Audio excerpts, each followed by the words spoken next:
with this experience, I really just wanted people to understand the vulnerability it takes. Sit back, relax, and take your time. Ain't no pressure with the world.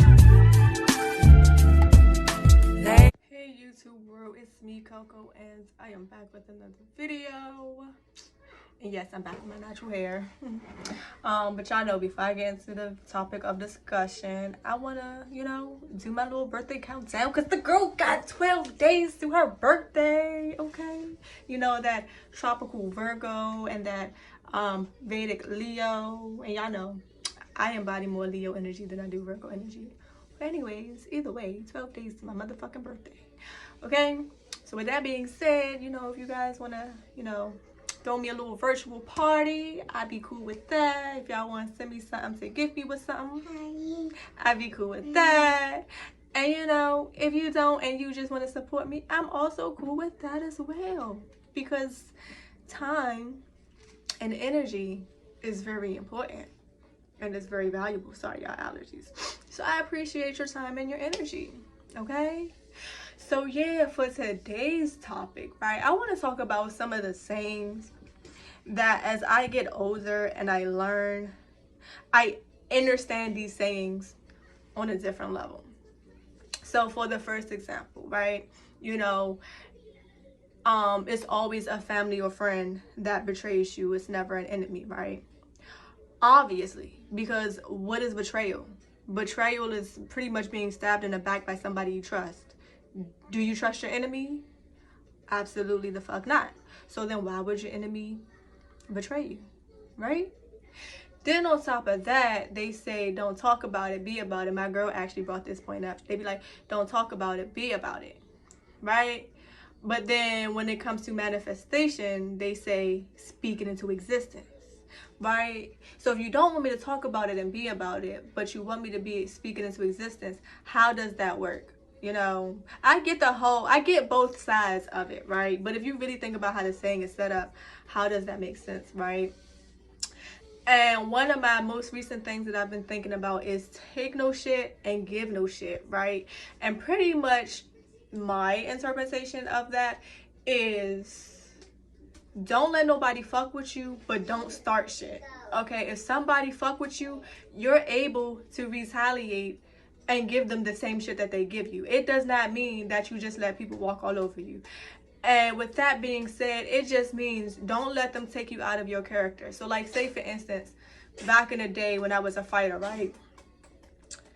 For me to return the shit that was given to me, the lowest I would stoop is to beating somebody's ass, right? But what I won't do is beat them to the point where they go into the hospital, bless you, or kill them.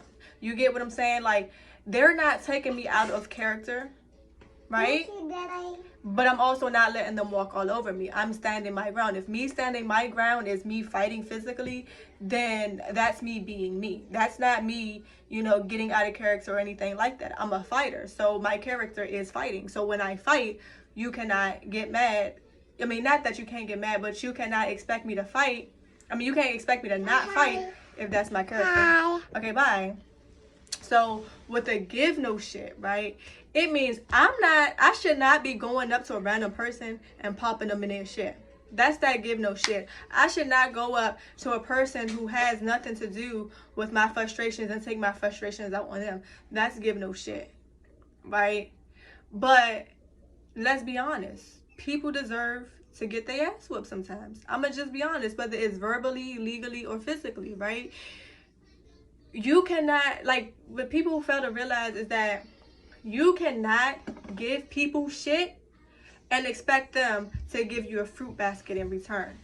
You cannot expect people to be a garbage truck for your shit, right? Again, take no shit. Stand up for yourself.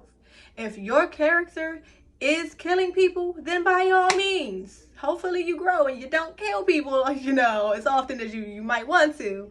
But if that's your character, that's your character. If your character is, if you're the type of person who don't mind arguing, that's you arguing. Take no shit and stand up for yourself. Verbally argue. But don't get out of character to where you gotta whoop somebody's ass, right? You get what I'm saying? That is, I should do like, you know, little smoky eye. You know, put some dark eyeshadow right there because it makes sense, right? But anyways, you know, like, that's what I get from the situation. And I'm speaking from experience, right? Because, again, I'm dealing with the situation with my stalker, right? And so, of course, I've been trying to be the bigger person, you know, trying to alleviate the drama as best way as possible. And I even tried to argue with the girl. Me, personally, I'm a fighter, right? And the reason why I try not to fight is because I do have so much to lose. I'm going to be 27 this year. I got 3 kids, right? And I'm working on, as you can see, my brand and shit, right? So I have a lot of stuff to lose. So I'm not trying to fight. But at the end of the day, fighting is my character. Arguing, not necessarily. I'm not really a verbal person. I can be, but I prefer action over talking, if that makes sense. And that's literally the only thing that makes me a fighter. But take no shit is, you're not about to sit up here and harass me and start shit with me and expect me to not curse your ass the fuck out. You get what I'm saying? Give no shit is, I'm not about to sit up here and argue with somebody who don't even got shit to do with my life, right? Make sense? I'm standing up for myself. Take no shit, I'm standing up for myself. Give no shit. I'm not trying to kill shorty. I don't want to kill her. I'm not going to be out my character killing bitches out in these streets. It's not me, you know? And if we do end up fighting again, I'm not about to sit up here and be trying to put her ass in the hospital. That's not me. Again, I'm standing firm in my position, whether it's me being the fighter that I am or me being the argumentative person, right? Taking no shit. Let that sink in. As long as you don't compromise who you are to get even with someone, then there is no reason for you to not retaliate, right? And it doesn't necessarily mean that you're crazy, because at the end of the day, I hate when people provoke somebody and then call them crazy. The crazy person is the one that provoked that person. If you provoke me, you cannot call me crazy. Like, really think about that, right? You cannot scratch a scab. I don't got any sores on me, right? But let's say I had a sore right here on my neck, right? And it's a big ass scar. I cannot scratch it and expect it not to bleed. If I keep fucking with it, if I keep poking it, if I keep peeling it, if I keep scratching it, it's eventually going to bleed, right? Same thing with other people. If you keep fucking with people and you keep scratching people and you keep poking at them and you keep trying to peel them, they're going to bleed all over you. And you cannot expect them not to bleed all over you. And for the outside people looking in, you cannot expect them to bleed on the people who've been fucking with them. Like, you know, you was to see blood on my hand, and you're not going to ask my neck or my sore, why did you bleed all over her hand? You didn't have to bleed all over her hand. You should have left her the fuck alone. But was it my hand messing with my neck? My neck didn't go like this and be like, you know, come scratch me. No, the hand was brought to my neck. So this is the outside person. This is me or you, right? We're not like, hey, come fuck with me. You know, the hand is like, I'm about to come fuck with you. Let me not move my neck. But the hand is like, I'm about to come fuck with you, right? And then, you know, we kind of be like this, and the hand gets squished up and shit, you know, because we're not trying to be fucked with. But at the end of the day, that hand keep crying and shit. We're going to bleed. We're going to be that bleeding sore. And that is absolutely okay. And don't feel bad about, you know, treating people the way that they treat you. Take no shit. And give no shit. They never said take no shit and return no shit. And don't return no shit. They said take no shit, give no shit. So you can return shit. Even when it comes to spells and shit, right? They have a return to sender spell. Because why? Are you going to be the one that's out here just sending negativity to other people? No. You're returning it to sender. And that's pretty much all you're doing when you're returning shit. You're returning it to sender, right? Like I said, if you want to argue with me and I'm not an argumentative person, you can't get mad at me when I whoop your ass, right? If you want to fight me and I'm a killer, you cannot get mad at me when I kill you. You get what I'm saying? If you're the type of person who wants to do social media beef and I'm an in-person type of person, you can't get mad when I link up with you in person, even if we don't fight, right? You can't get mad when I link up with you in person, because at the end of the day, you shouldn't have never gave no shit.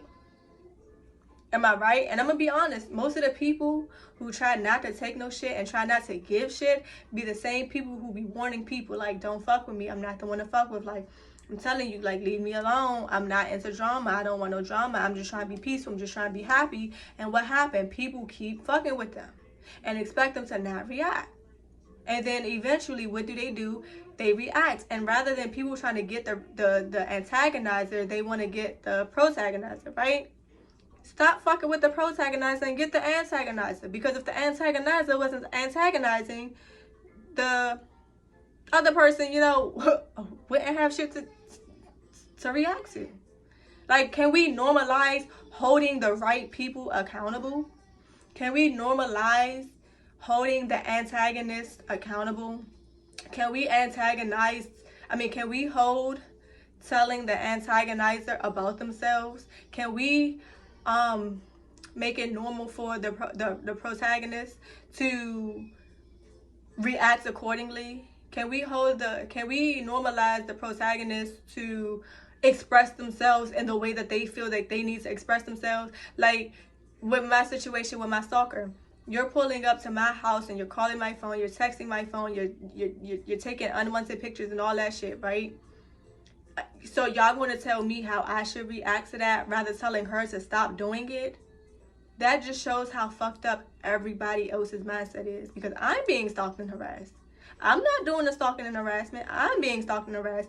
And rather than keeping me safe and putting her in her spot, y'all rather tell me to sit down and chill out. Obviously, me sitting down and chilling out is not doing nothing if she's still able to call my phone and pull up to my house, right? Like, make it make sense. So can we normalize allowing space for the protagonist to react the way they feel like they need to react? And we can't tell them how they feel like they need to react, because at the end of the day, we're not in the situation and we're not them. So can we hold space for them to act the way that they need to react and to feel the way that they need to feel? And can we normalize holding the antagonist accountable for their actions? Can we normalize, you know, putting the antagonist in their motherfucking place? Because at the end of the day, if I'm minding my business, why do I need to be the bigger person? Right? If I'm over here just focusing on creating my content and being a parent to my children, and I'm being antagonized, why do I have to be the bigger person? I'm clearly being a bigger person because I'm focused on making my content and I'm focused on being a parent. But what is this person focused on? This person is focused on me. So tell that person to grow up and be the bigger person. Like, make it make sense. So, yep, that's it for today's rant. Please like, Please like, comment, share, subscribe, and enjoy the rest of y'all day.